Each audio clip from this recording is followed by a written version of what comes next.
Here to it, just hesitation though, because of the character traits that he possessed that were not very likable, and it's a delicate piece, and there are so many areas in which it could go wrong and spiral out into some strange, reflection of something that doesn't really tell a story, and we don't see an advancement of character or plot or anything. So it was very delicate. I was more concerned with that. But after talking with Robin about it and doing our rehearsals, I realized that we were on the same page, that we're going in the same direction. And it's an experience. You just have to, it's a big trust exercise, both she to me and me to her, in order to carry us through, that we know, as much as we can know, that we're heading in the direction of the story we want to tell.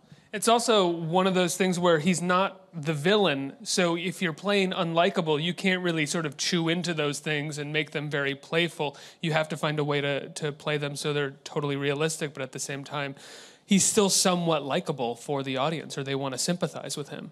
Well, I think that's perhaps the case, is that I think, what Robin was alluding to before about it's been coated with blue and pink, trying to identify and compartmentalize, this is what boys and men are like, these are what women are like, and let's put them separate. So too is the idea of protagonist and antagonist, as like we're thinking that the protagonist has to be a likable person.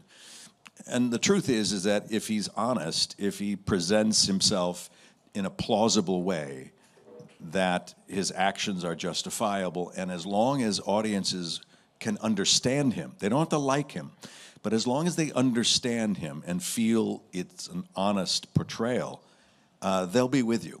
Well, you've always sort of been able to break that rule in terms of protagonists being unlikable. Walter White, for instance, I mean, as much as people loved him, he was in many ways a villain by the time you reached the end of the season. Did you feel like you had a background in being able to present a charismatic, somewhat likable villain? I have a background in villainy.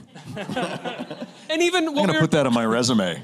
Even what we were talking about already backstage. on your resume. Even backstage, we were talking about your episode of The X-Files, which is very, very similar, I guess. I mean, I am attracted, I guess, like a magnet to complex characters. I'm not really attracted to the simple, he's the nice guy. I did a soap opera in New York in the early 80s for 2 years, and my character was the nice guy. So everything I did was nice.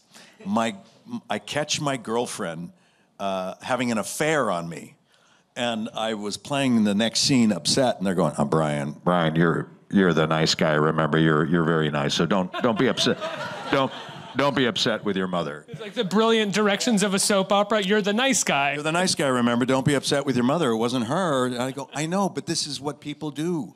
We take our pain out on other people, and then we have room to apologize. And it's like, and it was a tough thing to battle. But if you are able and fortunate enough in this business to attain some leverage, some notoriety, then you get to a point where you can say no to those overly simplistic roles, and say yes to the complex ones and the ones that challenge you and scare you a little bit.